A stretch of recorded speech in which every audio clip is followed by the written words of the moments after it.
Swastiastu. Baik, anak-anak, ketemu lagi dengan Bapak Wira di materi kerjasama. Jadi, beberapa menit ke depan melalui video ini Bapak akan menjelaskan materi kerjasama yang merupakan salah satu materi yang sangat penting untuk bekal anak-anak ke depannya. Kenapa penting? Karena kita sebagai makhluk sosial, ya, jadi manusia sebagai makhluk sosial tidak akan dapat hidup sendiri. Jadi pasti membutuhkan bantuan dan tentu saja kerjasama dengan orang lain. Bagaimana kerjasama yang bisa kita wujudkan dengan orang lain di berbagai bidang kehidupan dan apa itu kerjasama? Mari kita bahas pada video kali ini.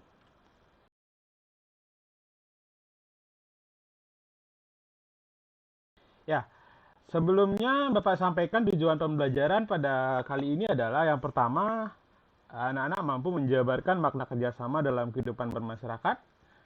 Jadi maknanya atau pengertiannya yang akan kita pelajari bersama. Kemudian yang kedua, mengidentifikasi bentuk kerjasama dalam berbagai bidang kehidupan di masyarakat. Yang kedua adalah mengidentifikasi bentuk-bentuk. Jadi bagaimana bentuk-bentuk kerjasama di berbagai bidang.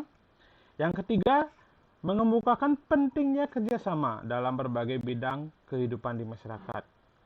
Jadi di sini yang ketiga adalah pentingnya kerjasama. Jadi mengapa kerjasama itu penting? Yang keempat, membuktikan pentingnya kerjasama. Dan yang terakhir adalah menunjukkan bentuk kerjasama di dalam kelas. Jadi itu tadi tujuannya. Sekarang kita lanjutkan ke materi. Apa itu kerjasama? Di benak anak-anak pasti sudah ada pertanyaan itu. Tapi tanpa kalian sadari, kalian sudah sering melakukannya baik di rumah, di sekolah, maupun di tempat lain. Ya. Silakan diperhatikan gambar ini. Ini adalah potongan gambar pada Piala AFF 2020, di mana ada kerjasama antara pemain timnas dalam permainan sepak bola. Menurut kalian, apakah jika tidak ada kerjasama antara pemain, apakah kita bisa memenangkan sebuah pertandingan? Ya, tentu tidak. Kerjasama mutlak diperlukan di dalam permainan sepak bola dan juga dalam beberapa bidang kehidupan kita. Jadi kita mulai dari makna kerjasama. Kerjasama adalah kegiatan atau usaha yang dilakukan beberapa orang, jadi lembaga, pemerintah, individu, untuk mencapai tujuan bersama. Jadi bagaimana setiap individu atau setiap komponen itu bekerja sama atau bergabung untuk mencapai tujuannya bersama. Jadi kalau tujuannya berbeda-beda itu tidak bisa disebut dengan kerjasama. Di negara kita Indonesia, gotong royong merupakan cerminan kerjasama antar warga negara yang sesuai dengan kultur dan kepribadian Indonesia. Jadi, istilah kerjasama di negara kita lebih dikenal dengan gotong royong. Jadi, anak-anak pasti sudah sering mendengar apa itu gotong royong. Nah, kenapa kita harus bekerja sama? Yang pertama adalah karena manusia memerlukan bantuan orang lain dalam kehidupannya. Jadi, kita harus memerlukan bantuan karena contohnya seperti anak-anak sekarang memakai baju yang menyiapkan siapa? Yang menyiapkan adalah pedagang yang menjual di pasar. Kemudian pedagang mendapat dari mana? Produsen. Produsen mendapat bahan dari mana? Petani dan begitu seterusnya. Jadi kita selalu membutuhkan bantuan dari orang lain dalam memenuhi kehidupan. Seperti makanan, minuman, pakaian, maupun hal-hal yang lain. Yang kedua adalah manusia dapat hidup secara wajar apabila bekerja bersama-sama dengan manusia lainnya. Manusia dianggap tidak normal atau aneh apabila dia hidup sendiri, tanpa berkomunikasi, tanpa bersosialisasi dengan orang lain. Jadi, ini adalah pendorong kerjasama yang kedua, di mana kita dengan bersama-sama dengan orang lain, kita berinteraksi atau bersosialisasi.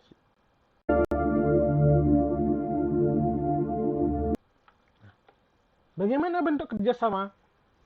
Mungkin anak-anak sudah melihat di dalam kehidupan sehari-hari, di sekolah, di rumah maupun di tempat-tempat lain, kerjasama-kerjasama yang ada. Namun, mari kita lihat secara teoritis bagaimanakah bentuk kerjasama itu. Dalam bidang politik, kerjasama itu diwujudkan dalam bentuk musyawarah mufakat. Jadi, salah satu ciri perpolitikan di Indonesia adalah adanya musyawarah mufakat, di mana pengambilan keputusan itu dari lobi-lobi atau dari kerjasama antara satu pihak dengan pihak yang lain.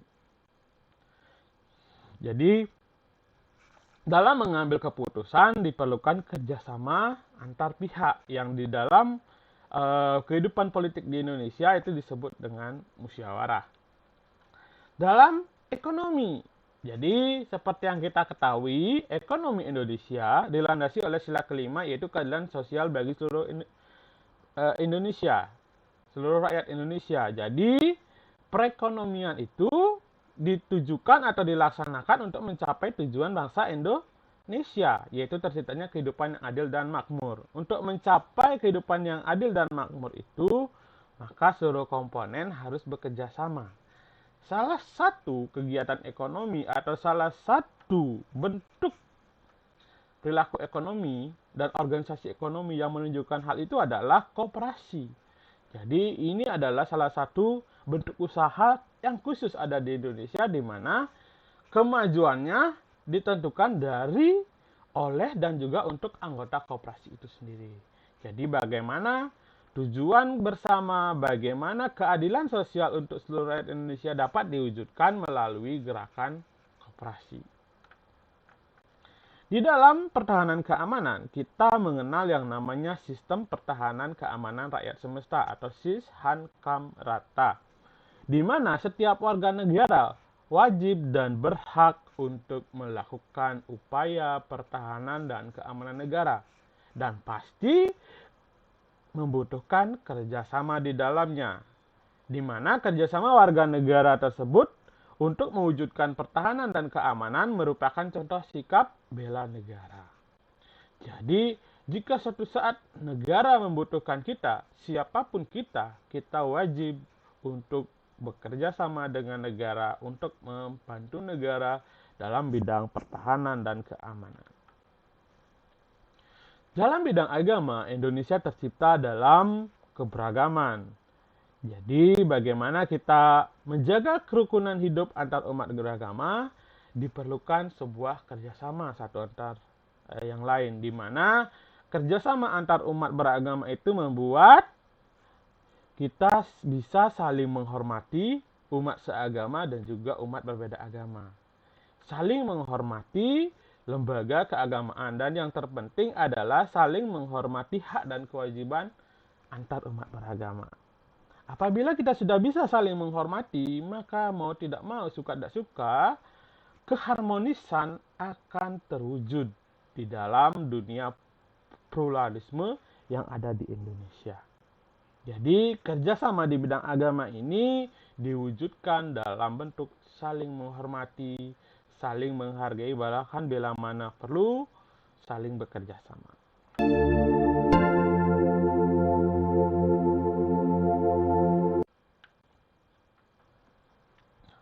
Apa tujuan kerjasama? Tujuan kerjasama pada dasarnya adalah menguntungkan kedua belah pihak. Artinya kedua pihak harus mempunyai kesadaran bahwa kerjasama yang dilakukan bersifat saling menguntungkan. Bukan berarti kedua belah pihak memiliki kemampuan yang sama dalam peroleh keuntungan yang sama besar. Tapi dalam kerjasama kedua pihak berperan sesuai dengan kemampuan dan mendapatkan keuntungan sesuai dengan peran masing-masing. Dan perlu diingat, keuntungan bukan hanya sebatas material saja. Keuntungan bisa dalam bentuk pengalaman, pahala, dan juga yang lain. Jadi, mari kita bekerja sama dengan kemampuan, dengan kapabilitas, dan dengan kewenangan kita masing-masing. Sehingga terwujudlah suatu tujuan yang kita ingin gapai bersama. Manfaat kerjasama antara lain adalah mendorong persaingan dalam mencapai tujuan, meningkatkan kualitas produksi, mendorong individu bekerja lebih cepat dan mudah, mendorong kemampuan bersaing semakin meningkat, mendorong terciptanya hubungan harmonis antar pihak serta meningkatkan rasa kesetiakawanan, mendorong menciptakan praktik yang sehat serta meningkatkan semangat kelompok, mendorong tiap-tiap pihak ikut serta merasakan situasi dan keadaan yang terjadi di lingkungannya sehingga secara otomatis akan ikut menjaga melestarikan situasi dan kondisi. Jadi, manfaatnya banyak sekali anak-anak. Jadi, selain memenuhi tujuan bersama, manfaat ini juga bisa kita rasakan untuk individu. Jadi di mana kita bisa menghasilkan sesuatu yang lebih baik, memenuhi kebutuhan kita dan lain sebagainya. Pernahkah anak-anak melihat sapu lidi? Ya. Satu batang lidi tidak dapat membersihkan halaman rumah. Tapi saat lidi-lidi itu dikumpulkan, bahkan ratusan lidi itu dikumpulkan, kemudian diikat menjadi sebuah sapu, saat itulah kotoran, sampah, kemudian debu akan dapat kita bersihkan dengan sapu itu. Itu artinya betapa besar arti pentingnya persatuan dan kesatuan dan dalam hal ini kerjasama. Apabila kita bersatu padu, bangsa Indonesia akan menjadi lebih kuat dalam menghadapi permasalahan dan mampu menyelesaikan permasalahan dengan baik. Jadi, dengan analogi sapu lidi ini, sama seperti pepatah mengatakan bersatu kita teguh, bercerai kita runtuh. Dengan bersatu kita akan bisa menyelesaikan tujuan kita bersama. Dengan bersatu kita dapat menyelesaikan hal-hal berat bersama. Seperti halnya sapu lidi. Nah, pentingnya kerjasama adalah untuk yang pertama, mempererat persaudaraan dan kebersamaan, memperkuat persatuan dan kesatuan bangsa, meningkatkan efektivitas dan efisiensi dalam bekerja, mendorong timbulnya semangat gotong royong dan kekeluargaan, menjadikan pekerjaan yang berat semakin ringan dan cepat diselesaikan. Jadi ini adalah mengapa kerjasama itu penting anak-anak. Dan yang terpenting anak-anak bisa dilihat di poin 5. Jadi menjadikan pekerjaan yang berat semakin ringan dan cepat diselesaikan.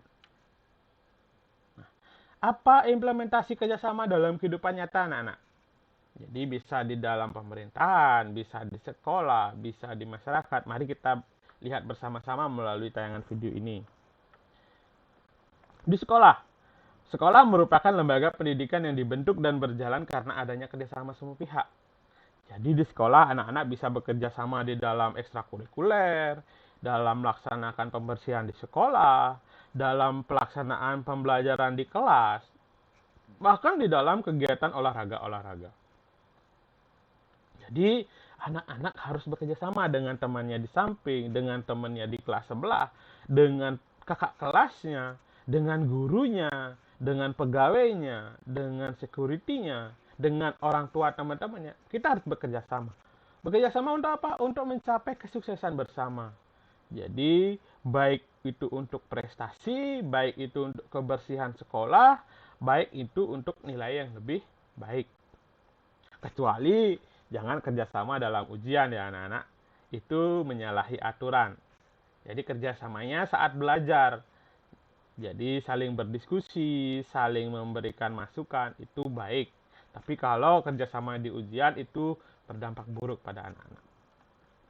Kerjasama di masyarakat mungkin kita lihat dengan adanya gotong royong. Baik gotong royong pembangunan, gotong royong pembersihan sungai, maupun gotong royong saat terjadi bencana.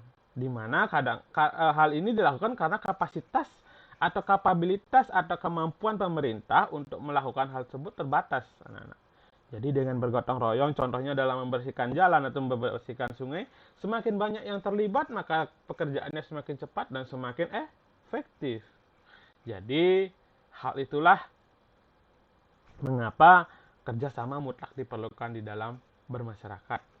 Nah, dalam bernegara, kita dapat menunjukkan kerjasama itu adalah dengan berpartisipasi dalam menjalankan kewajiban sebagai warga negara. Contohnya, ikut serta dalam bela negara, turut menjaga ketertiban dan kerukunan umat beragama, membayar pajak, dalam hal ini pajak kendaraan bermotor atau pajak yang lain, atau mungkin ikut terjun di dalam berpolitik. Jadi dengan kerjasama itu negara dapat berjalan dengan baik, bisa memenuhi dan memberikan hak kita sebagai warga negara setelah kita melaksanakan kewajiban kita sebagai warga negara. Ya, jadi anak-anak, itu beberapa hal yang mungkin dapat Bapak sampaikan terkait dengan kerjasama, di mana seperti yang Bapak sampaikan, bersatu kita teguh, bercerai kita runtuh, maka bersatulah anak-anak, bekerja samalah karena kita tidak dapat hidup sendiri. Jadi sekian anak-anak, terima kasih atas perhatiannya, sampai jumpa.